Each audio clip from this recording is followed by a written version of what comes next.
Nafsu itu benar-benar dilatih. Maka masyhur dalam cerita ada orang perang sama Ali radhiyallahu anhu.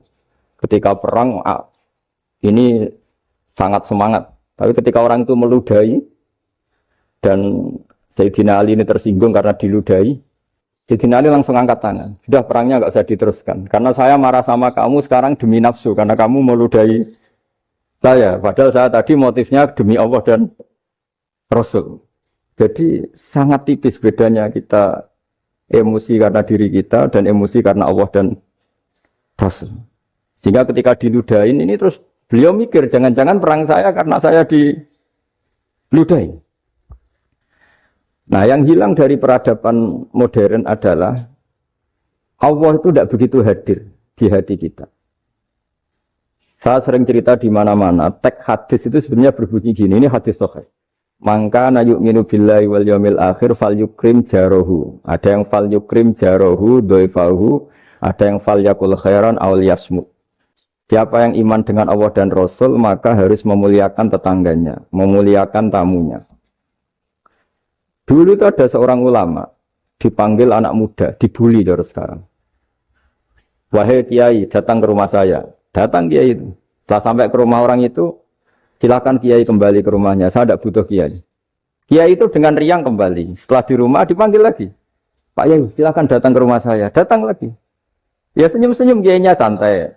Wah, nggak jadi butuh Pak Yai. Silakan kembali lagi. Sampai 3 kali. Oh itu kalau rektor digitukan marah itu. Dosen marah. Kiainya santai. Santai, senyum-senyum, rileks. Ketika ditanya, kenapa Pak Yai tidak tersinggung? Jawabannya unik. Anak muda, saya ini senang sekali nuruti perintah Allah, disuruh menghormati tetangga. Sehingga ketika Anda manggil, ya saya datang. Ketika Anda nyuruh pulang, ya saya pulang. Saya senang sekali nyenangkan tonggo. Dan itu perintah Allah, jadi tidak ada hubungannya dengan kamu. Wah, pemudanya nangis minta dimaafin. Kalau kita kan enggak, kita ini dosen, kiai, mungkin kita doktor, mungkin kita profesor. Tapi kita ini sering didikte oleh orang bodoh. Kalau orang bodoh itu jengkel, lo kita ya jengkel. Lo kamu jengkel, dijengkelkan orang bodoh itu namanya terdikte. Itu bodoh apa pinter? Oh itu tidak pinter sama sekali. Kalau betul-betul kamu pinter, hanya bisa didikte oleh Allah Subhanahu wa Ta'ala. Jadi antara hukum Allah apa? Wa ahsin man asa'a ilaika. Berbuatlah baik sama orang yang berbuat buruk sama Anda. Itu dikteannya Allah. Kalau dikteannya orang-orang bodoh, kayak dimangkel, ben mangkel. Terus kamu mangkel. Itu bodoh apa pinter? Nah, problem kita kekinian adalah wong pinter, wong bodoh. Itu bodoh-bodoh bisa didikte oleh sekelilingnya. Terus karuan wataknya perempuan seperti itu, wataknya anak-anak seperti itu. Kita didikte. Anak-anak jengkelin kita mangkel. Berarti kita didikte oleh orang bodoh. Makanya agama itu unik. Kadang ngendikan wa ahsin man asa'a ilaika. Kadang wasil man qata'aka. Sambunglah orang yang memutus kamu. Karena dengan demikian kita hanya didikte oleh Allah Subhanahu wa Ta'ala. Bukan didikte oleh hukum sosial. Cara Jawane nak ngapiki tangga sing apik akeh tunggale. Berbuat baik sama yang berbuat baik pada kita itu mbok orang fasik ya seperti itu, maling ya seperti itu, sama. Tapi kalau berbuat baik sama orang yang berbuat jelek sama kamu itu baru luar biasa. Dan memang teksnya hadis wa ahsin man asa'a ilaika. Berbuat baiklah sama orang berbuat buruk sama kamu. Jadi nggak boleh orang didikte. Makanya ngaji di sini diantaranya saya akan cerita dalam sebuah hadis sahih, dalam hadis hasan yang diriwayatkan Imam Tirmidzi ada kalimat dari Rasulullah SAW. Dawe Nabi, la takunu imma'atan, taquluna in ahsanan nasu ahsanna, wa in zolamu zolamna. Walakin watti'u anfusakum in ahsanan nasu antuhsinu, wa in asa'u Allah tazlimu. Kamu jangan jadi orang yang mudah diombang-ambingkan oleh orang sekeliling kamu. Yaitu kamu mengatakan, jika orang baik ke saya akan baik, jika orang buruk ke saya juga akan membalas buruk. Itu namanya Anda didikte. Tapi berkomitmenlah kamu akan berbuat baik meskipun orang lain berbuat buruk. Nah sekarang logika sosialnya begini. Kalau di Indonesia itu ada 1000 kiai, ada 1000 profesor yang ingin membenahi Indonesia. Rata-rata orang awam itu semau gue. Terus mereka mendikte kita. perilakunya nggak simpatik, perilakunya jengkelin. Terus 1000 profesor ini ikut jengkel. Itu kira-kira jadi solusi apa goblok bareng? Sama 1000 kiai ini ikut jengkel. Ini jadi solusi apa goblok bareng? Goblok bareng. Nah problem sekarang kita ini biasa didikte orang bodoh. Nah makanya ciri khas orang muslim itu kata Nabi mangkana yu'minu billahi wal yaumil akhir. Jadi baik tetangga karena perintahnya Allah dan Rasul. Pentingnya apa? Bedanya karena berbuat baik ini perintahnya Allah, mbok tonggo apik lah kita tetap apik karena perintahnya Allah dan Rasul. Begitu juga dengan hubungan dengan istri, dengan anak. Mbok bojomu lagi cerewet lah ya tetap apik. Karena dengan cara itu kita hanya tunduk kepada Allah dan Rasul. Tapi kalau kamu istri saya kalau baik ya saya baik, kalau enggak ya enggak. Berarti Anda didikte oleh perilakunya dia. Itu latihan, ya kalau dalam bahasa pondok, latihan jadi wali itu yang paling berat. Nabi itu kalau sama orang munafik itu sabarnya Masya Allah. Padahal Nabi berso kalau orang itu orang munafik. Karena dengan cara seperti itu, bahwa kebaikan Nabi pada seseorang itu atas perintahnya Allah dan Rasul, bukan atas nama servis. Kalau Nabi hanya baik kepada Abu Bakar, itu mungkin orang bilang, wisadu nih Abu Bakar baik sama Nabi. Tapi kalau Nabi baik sama orang munafik, Abdullah bin Ubay bin Salul, itu kalau nggak perintahnya Allah dan Rasul itu nggak bisa. Nah ini cobalah berlatih seperti itu, sehingga kita tidak mudah didikte. Ya saya ulang lagi, nggak mudah apa? Didikte. Ini ngaji itu harus objektif itu jujur. Jadi bisa saja korbannya ayah saya, bisa rektornya, bisa semuanya. Tapi korban dengan makna yang bagus. Karena di antara saran Al-Quran, Allah ngendikan kalau belajar atau mencari nasihat atau mencari kebaikan apa saja, itu diistilahkan walau ala anfusikum awil walidaini wal aqrabin, meskipun ketentuan itu merugikan kamu. Jadi ketentuan apapun yang merugikan kita harus tetap kaji, meskipun itu tidak menguntungkan kita. Karena banyak problem, mulai dulu sebenarnya problem itu, orang yang wakam da'in yadda'i annahu da'a ilallah, tapi hakikatnya yad'u ila nafsi. Jadi banyak da'i yang mengklaim dirinya mengajak ke Allah dan Rasul, tapi sebetulnya hakikatnya mengajak ke kelompoknya sendiri. Saya ini termasuk kiai yang masih orisinil. Artinya orisinil gini, suatu saat atau kapan saja saya kok sudah tidak laku jadi kiai, asal Islam jalan tetap senang, karena nggak penting yang populer saya apa enggak itu tidak penting, yang penting agama ini tetap jalan. Sama, negara ini harus jalan, siapapun presidennya. Ya ini penting saya utarakan karena perbedaan antara nafsu dan komitmen beragama itu tipis sekali. Sehingga dulu pernah ada cerita ini bukti keadilan Rasulullah SAW. Nah suatu saat Nabi itu ngaji, yang ngaji seperti ini. Terus ada pemuda dengan cueknya ngelewati masjid yang sedang dipakai Nabi ngaji. Sehingga cerita semuanya ngomel ya, bergumam. Celaka betul pemuda itu, ada Nabi ngaji kok tidak ikut ya. Tapi Nabi secara besar hati ngendikan, ini ada di beberapa kitab di Fadhailul Kasbi, keutamaan kerja. Kata Nabi, pemuda itu mau mencangkul di lahannya. Jika dia mencari nafkah untuk keluarganya, untuk kebaikannya, maka itu bagian dari ajaranku. Jadi Nabi berbesar hati bahwa kerja seperti itu bagian dari ajarannya. Jadi tidak harus datang ke majelis ngaji. Dan bisa saja yang sedang hadir itu ya orang yang dari istrinya minta belanja, dari ngaji terus benar dituntut belanja kan gitu. Mungkin anak-anak UMM yang kesini daripada tengok-tengok yang Malang bosan jalan-jalan ke rumah. Nah, jadi nggak mesti benar juga niatnya gitu. Nah kemudian yang perlu dicatat, kenapa kita menjadi enjoy dengan Islam? Islam itu adalah agama yang tidak didikte oleh materi. Jadi kalau Anda ingin makan enak, mungkin kalau pikiran kebanyakan orang, anak-anak muda yang milenial, yang gaul, ingin makan enak, ya makan yang disukai. Misalnya sate atau bakso Malang atau apa. Kalau orang-orang yang jadi wali gak gitu cara berpikir. Ini yang masih orisinil. Ditanya, ini dunia baru kesulitan makanan, baru resesi. Cara makan enak gimana? Jawabannya lucu. Ya gampang, idamuhu alju. Idam itu lauk. Kalau kamu ingin makan lauknya paling enak apa? Alju. Kamu harus lapar banget. Sampai kalau puasa itu melihat tempe itu wah luar biasa. Tapi kalau kamu nggak puasa, air putih itu nggak menantang. Tapi kalau puasa, tempe air putih itu menarik dan Anda tetap lahap.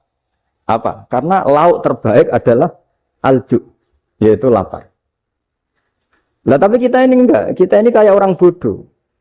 Kayak orang bodoh tadi, profesornya makan nyaman ya kalau sesuai selera. Nah itu kan sama dengan anak-anak ABG. Anak ABG itu makan lahap ya kalau yang disukai. Lalu bedanya apa ABG sama profesor? Kalau cara berpikir masih sama kan itu. Kiainya juga gitu, kiai makan enak kalau yang disukai, kalau enggak ada. Itu bedanya apa kiai sama orang awam? Orang awam juga gitu, makan lahap ya kalau yang disukai. Nah ternyata perilaku kita ini yang pintar sama yang bodoh sama mas. Kalau kamu ingin berkasta lebih baik, itu cara makan enak itu apa? Idamuhu al-ju'. Lauk terbaik adalah karena kita sangat lapar. Makanya masyhur dalam cerita-cerita tarikh sirah nabawiyah. Nabi diberi hadiah, beberapa hadiah. Di antaranya ada yang diterima, ada yang enggak. Termasuk yang dikembalikan itu dokter. Ada seorang raja memberi hadiah Nabi dokter Tobit. Itu sama Nabi dikembalikan. Karena dokter ini sudah lama kumpul Nabi itu nggak pernah sakit. Akhirnya dokter ini putus asa, ini nggak perlu diobatin. Ketika ditanya, kenapa ya Rasulullah engkau tidak pernah sakit? Karena kita ini kaum, kita ini komunitas masyarakat yang tidak akan makan kecuali lapar. Dan kalau sudah makan, berhenti sebelum kenyang. Jadi sederhana sekali pengobatan zaman Nabi. Sebagian besar penyakit itu pasti disebabkan kita ceroboh dalam hal makan. Sudah ngerti kalau durian masalah, kalau makan durian enggak kehitung gitu. Apalagi kalau gratisan itu tambah banyak. Gitu. Pola tidur juga gitu, kata Nabi. Dan kita tidak tidur kalau tidak sangat ngantuk. Nah, itu namanya orang-orang soleh yang sudah ada didikte materi. Kalau yang didikte materi kan bisa tidur nyenyak kalau kasurnya enak, AC gini-gini. Sebenarnya enggak, tidur enak itu ya kalau sangat ngantuk. Mbok di gudang, mbok di bis, kalau sangat ngantuk ya semuanya ya enak. Sama, mbok lapar, mbok hanya tempe, tapi kalau sangat lapar itu ya enak. Ya ini ilmu yang mulai hilang, ilmu-ilmu yang mulai hilang. Nah ini pentingnya ngaji ya. Jadi akhirnya ulama-ulama Indonesia itu dipakai rujukan. Jadi mulai Mbah Hasyim, Mbah Ahmad Dahlan sampai era buyut-buyut itu masih orang alim. Lama-lama yang di Indonesia ini orang-orang yang bodoh. Sehingga orang Jawa kalau ke sana dibully, ya Jawa tak kuluh kaya. Orang Jawa itu penggaweannya itu mangan ulo, makan ular. Karena belut itu kalau di kamus itu persis ular. Dulu itu kan kamus tidak full color. Gara-gara gak full color, gambar belut sama ular itu sama. Belut itu belut sama ular kalau nggak full color gambarnya sama apa enggak?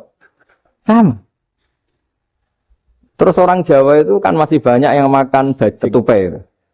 Bajing kalau digambar tidak full color sama dengan tikus.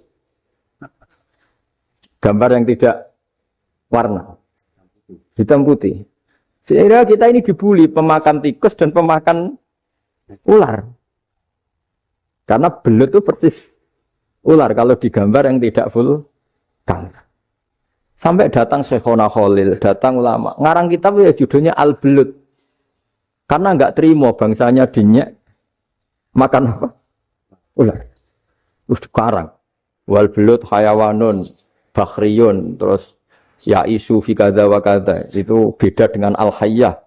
Itu diterangkan. Mulai bisa nerima. Terus sistem hotel juga gitu. Sama tanyakan dalam sejarah dulu orang Sedayu ada namanya Syekh Mukhtar. Syekh Mukhtar bukan bikin rumah besar yang siapapun orang Indonesia haji itu nempat di sana. Nah ini yang menginspirasi akhirnya ada hotel. Dulu Syekh Mukhtar hanya menyediakan untuk hujat-hujat Indonesia. Lama-lama jadi hotel. Cara ibadah juga gitu. Kita-kita ini kan, saya ini punya bapak kiai, mbah kiai. Punya guru yang sangat alim ya seorang kiai Kiai Memun. Itu dulu kita pengkaji ilmu itu tidak pernah tahu bedanya NU dan Muhammadiyah. Karena dulu Mbah Darwis itu, Kiai Dahlan itu, dulu ngajinya bersama Mbah Hasim ketika di Indonesia yang ngaji Mbah Soleh Darat. Mbah Soleh Darat itu dulu ngajinya sama buyut saya ke-6, namanya Mbah Soleh Asnawi di Kudus. Mbah Soleh Darat itu dulu alim-alimnya orang Jawa ya Mbah Soleh Darat, Soleh bin Umar. Tempatnya di Semarang, tapi beliau itu sebenarnya orang Jepara yang dekat Kudus. Setelah di Mekah, Mbah Hasyim ini mondoknya mulazimnya ke Syekh Mahfud Termas. Tapi sesekali ke Syekh Khotib Minangkabau. Nah yang Mbah Ahmad Dahlan lebih sering ke Syekh Khotib Minangkabau, sesekali ke Mbah Mahfud. Singkat cerita, karena Syekh Khotib Minangkabau sudah modern, terlibat organisasi dunia. Pas itu beliau pengagum Muhammad Abduh, pengagum Rasid Ridho. Sehingga bawaannya Mbah Dahlan itu lebih pergerakan, karena beliau lebih mengidolakan Syekh Khotib. Nah Syekh Khotib sendiri sebenarnya orang Minangkabau. Jadi beliau namanya Muhammad saja sebetulnya. Jadi menantunya orang Arab. Oh itu dicibir mertuanya ini, karena punya mantu orang Jawa. Orang ndak Arab. Singkat cerita terus di mertuanya bilang gini, kamu jangan pernah bilang kalau orang Arab itu mansa kanal Arab, orang yang bertempat di Arab. Walakin mantakallama bi Arabiyyin fasihin, tapi orang bisa ngomong Arab secara fasih. Singkat cerita, kalau kamu tidak percaya, nanti suatu saat menantu saya kalau Jumatan, tidak usah kamu kasih tahu, langsung suruh jadi khotib. Nggak usah kamu kasih tahu, sarannya nggak usah kamu kasih tahu. Kalau sekarang kan enggak. Kalau dosen mau jadi khotib kan mengumpulkan materi dulu. Lucunya di antara materinya itu dari TV. Makanya jadi ribet kan khutbah sekarang. Kalau musim corona ya akan ngomong corona, musim apa yang ngomong apa. Jadi lagi-lagi didikte oleh media. Sebenarnya kalau ngomong kan sesuai kebutuhan umat, ini obatnya apa. Tapi enggak sesuai trending topik, itu kan kayak anak-anak gaul. Ini dokter kok gitu kan aneh. Singkat cerita si khotib ini enggak dikasih tahu, Syekh Muhammad tadi enggak dikasih tahu, langsung disuruh khutbah. Fatakallama bikalamin fasihin. Dia ngomong fasih sekali. Bahkan ngalah-ngalahi fasihnya orang Arab asli. Semenjak itu beliau dapat gelar Al-Khotib, orang yang cakap berpidato berkhutbah. Ya terus dia Syekh Khotib Al-Minangkabau. Jadi orang Indonesia itu luar biasa. Dulu yang namanya orang Indonesia di Arab Saudi itu dihormati sekali. Karena yang ke sana itu pasti ulama. Sudah alim di Indonesia ke sana, termasuk Mbah Ahmad Dahlan. Mbah Hasyim dulu karena sama-sama muridnya Mbah Soleh Darat. Lama-lama yang ke sana itu TKI TKW itu ya mulai agak dibully. Dulu Syekh Nawawi di antara ijtihad yang dihormati itu beliau mengkritik nyuwun sewu orang yang kan orang biasanya normalnya kan muji orang mati syahid. Hebat orang mati syahid itu hebat gini. Oke, kita sepakat orang mati syahid itu hebat. Tapi kata Imam Nawawi dengan syarat niatnya itu li'ila'i kalimatillah dan itu bawaan takdir. Saya ulang lagi itu bawaan takdir, harus mati di medan perang. Tapi tidak boleh seseorang ini niat perang tapi niatnya supaya syahid. Karena kalau begitu berarti dia berniat supaya menjadi maktulal kafir, orang yang dibunuh orang kafir. Kedua, dengan dia mati berarti pasukan Islam berkurang. Berarti dia ingin pasukan berkurang, hanya ambisinya dia ingin langsung ke surga. Misalnya pasukan orang Islam itu 10, orang kafir 10. Kalau kamu ingin syahid berarti mati 1 kan, tinggal 9 kan. Nah kalau yang seperti itu 10 kan mati semua. Gara-gara ingin syahid, akhirnya perangnya rapati tenanan, benang mati, benang lebu. Kata Syekh Nawawi, ya enggak. Kalau kamu perang sama orang kafir, ya niat menang.